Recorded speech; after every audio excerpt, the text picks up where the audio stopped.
You're listening to Decisive Point. The views and opinions expressed in this podcast are those of the authors and are not necessarily those of the Department of the Army, the U.S. Army War College, or any other agency of the U.S. government. Joining me today are Brigadier General Leon L. Robert Jr., U.S. Army retired, Ph.D., and Colonel Carl J. Wojt, U.S. Army Ph.D., authors of Closing the Gap, Officer Advanced Education, STEM+M Management, which was published in the summer 2024 issue of Parameters. Robert is a professor of engineering practice at the Davidson School of Chemical Engineering and the Purdue Military Research Institute at Purdue University, and a professor emeritus of the United States Military Academy. Wojt is an Academy professor and director of the economics program at the United States Military Academy. Welcome to Decisive Point, Leon and Carl. What inspired you to write this article? Each year, the United States Military Academy selects officers to go to graduate school and then go to the academy for a 3-year teaching assignment. And we struggled finding a large enough pool in some years' recruiting classes to send officers back for STEM degrees. So that got me thinking about why there were so few officers with undergraduate STEM degrees that were eligible to go to graduate school with those degrees. And in talking more recently with STEM department heads at West Point and the leadership of the Defense Threat Reduction Agency, they see this trend continue with the lack of officers with undergraduate STEM degrees that are able to go to graduate school and get an advanced degree in some STEM discipline. Thanks, Leon. Carl, did you want to weigh in on this question? Sure. I think one of the things that inspired me was that we have known for a while that education, especially advanced education in the United States Army Officer Corps, has decreased over the past 20 to 25 years. Specifically within the STEM element, you could imagine that's still increased because the trend toward engineering and STEM degrees could have been increasing, as it has been in the United States over the past decades. The surprising part here is that not only within the United States Army is advanced degrees decreasing, but within the STEM component, it is also decreasing, which is a trend contrary to what we're seeing in the United States. And I think contrary to what most national policy is when it comes to increasing the STEM capability within the labor force in the United States. Can you tell me anything else, anything more specific about what has changed in the past 20 years that led to this trend? The Army has constantly had this debate of how engineering focused should its officer corps be, or how educated its officer corps should be. And that dates back to the very beginning. Over the past 20 to 30 years, it really comes down to a balancing act or an opportunity cost of educating officers once they're in the force. For every officer that you want to educate that doesn't pursue or doesn't already possess an advanced degree in engineering or STEM, it costs you two things to educate them once they're in the force. It costs you the time that you're going to pull that officer out of the force and send them to graduate school. That is a reduction in manpower. You lose those service years and money. Most of the graduate schools are traditionally expensive endeavors. And so every time you have to send an officer to do those things, it costs you time and money. The last 20 or 30 years, really since the 1990s and the peace dividend and a smaller force, has put pressure on the Army when they have to make those trade-offs. Traditionally, when the Army was large, and it was largely a peacetime army, or at least a Cold War army, sending officers to advanced education did not really cost you a lot of manpower because you had excess officers compared to the jobs you needed them to do. And the defense budget was much larger when you think about the Reagan years and the Cold War years. After the peace dividend, and then really the 2000s, when we enter the wars in Afghanistan and Iraq, we end up with an officer shortage in the mid-2000s, which really puts a strain on not only the operational Army, but it really puts a strain on HRC and the Army at large and its manpower policies to be forward thinking and being willing to trade off officer strength today in order to send some officers out and get educated, even though they know they're not filling BCTs with the number of officers they need. You're leveraging the future in order to meet the present. And so you have both the demand of we need our officers now, so we don't have time to send them off to schooling. And then budgets, most of the budgets were directed to operational needs in Iraq and Afghanistan. And so the budgets that allowed officers to also go to graduate school were not up to the task of continuing to build an officer corps that had advanced education at the levels that we would probably want it at. The question of this paper really is, now that we're through those wars and the officer corps is no longer in a shortage, or at least not nearly the shortage it was in the mid-2000s, has the Army responded to kind of make up that ground or take advantage of the STEM plus education that is available and re-leaven its officer corps with this education that it potentially needs on a more modern battlefield? The part of the equation that I think the Army shortchanges often is the idea that advanced civilian education, i.e. graduate degrees, is a strategic investment in education for the future. We don't know what the next war is that we'll fight. Graduate school enables an officer to explore new and emerging technologies, how those technologies may play out in future conflicts and battlefields. Graduate school not only teaches you what to think, but how to think. How to think is one of the most important benefits of getting an advanced degree. We need an officer corps that is comfortable with new and emerging technologies and can see how those technologies will provide an advantage in future conflicts. You offer some useful recommendations in your article. We really have full recommendations for the Army. The first is to increase the use of low-cost or no-cost civilian schooling options. For instance, here at Purdue, we give no-cost fellowships for graduate school education to active duty military officers. The cost of graduate school is borne equally by the graduate school and the professor that they work under. They come to Purdue, get either a master's or PhD at no cost to the military. The second recommendation that I think COL is best to talk about is update current Army education requirements and then decentralize the graduate certificate program education. We think that major commands ought to be given some of that advanced civil schooling monies where a commander could say, I don't have an officer that is educated in, for instance, artificial intelligence.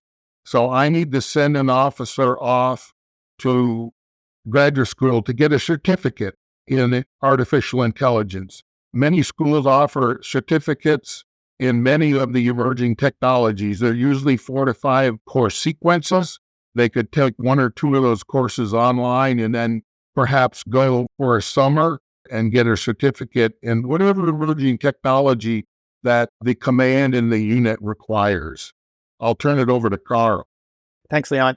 Our 4 recommendations really focus on the framing of the problem that we have done and trying to address specifically that challenge that we think has resulted in a lower than ideal level of STEM within the Army. And those are really that manpower and money problem. I would argue that nobody in the Army, no senior leader and nobody at HRC is probably happy with the level of STEM or even purposely thought this is the level that we should be at. We've gotten here by inches by other demands on the Army.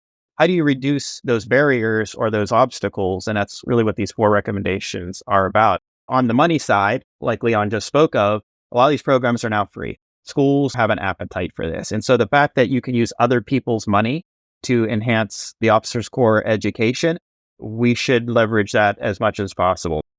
So money is no longer the challenge, at least in this environment, where many of these schools will do this for free now.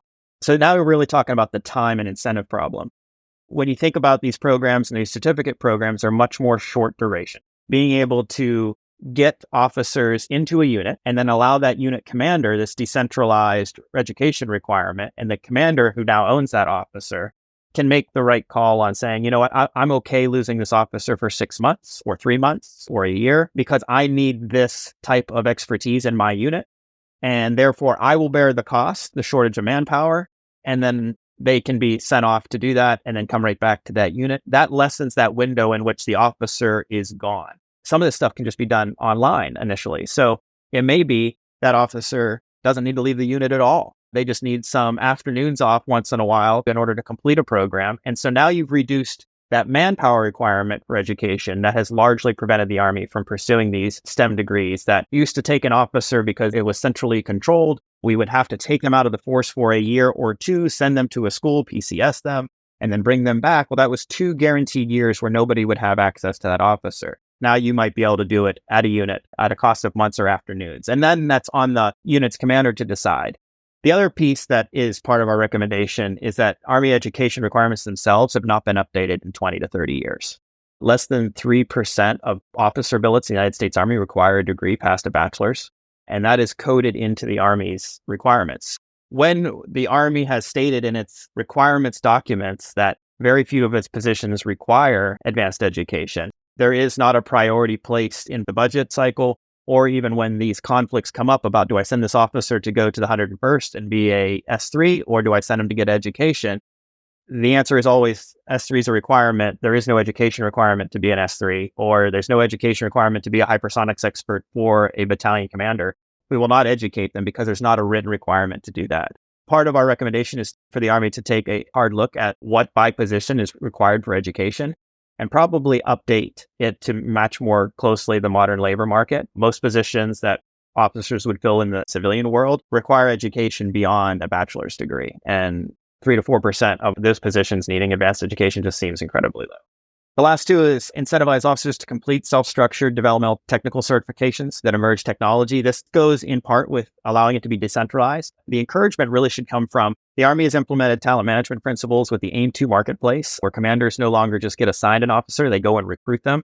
And they do this through a robust market where officers are filling out resumes and trying to apply for jobs. And so what we have found in some of my research with AIM-2 Marketplace is the officers that are most wanted by units are ones that have education that is beyond whatever the Army's traditional experience is. They bring in these unique perspectives. They have these other certificates, these degrees, these interests that they can show on a resume and showcase. This attracts them to commanders who are looking for this type of talent in their units.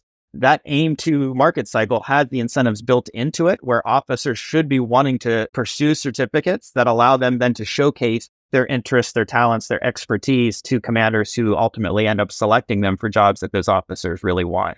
Part of that incentivization is taking advantage of free opportunities, maybe underwriting some of the cost for some of those, allowing them time off or sabbaticals, which the Army now has to do that. And that just makes them more competitive in the labor market. Them being more competitive in the labor market, the internal labor market to the Army really is answering demand signals from your commanders. Commanders want this. They just don't have it in the amount that they're looking for. And then the last one ties into that, which is support the promotion board deferral and sabbatical programs. The DoD, Secretary of Defense, instituted several years ago the ability for all military to be able to take sabbatical opportunities to pursue anything from starting your own business to pursuing degrees to taking care of loved ones who are aging. That is a program that across the services is utilized by the other services at a higher level than the Army does. We have the largest number of people, so we should be outpacing them. And reality is we don't make use of it. And I think that's part of a cultural bias that we have in the Army, that we don't want to get behind our peers. I got to stay on the treadmill to keep up. That goes part and parcel with the ability of officers now to be able to defer their promotion board. The fact that if an officer wants to pursue education, they can step off the treadmill and go to a promotion board a year or two later. So now they aren't actually behind their peers in experience. They can go still take a second company command, go be an S3 of a battalion, and get graduate school. There's no longer this trade-off on their timeline. They can actually pursue both. And these are things the Army has implemented over the last 5 to 7 years. General Conville spearheaded most of these in his talent management efforts. And I think these begin to allow the Army to not have to suffer the trade-off of, do I educate my officers or do I keep them operational? Is actually the answer is you can do both. You can educate them and have them be operational more so than ever before. Do you have an appropriate number of officers who are interested in these programs? If you ask a West Point graduate when they are graduating West Point if they intend to pursue additional education past West Point in their future, the answer is yes.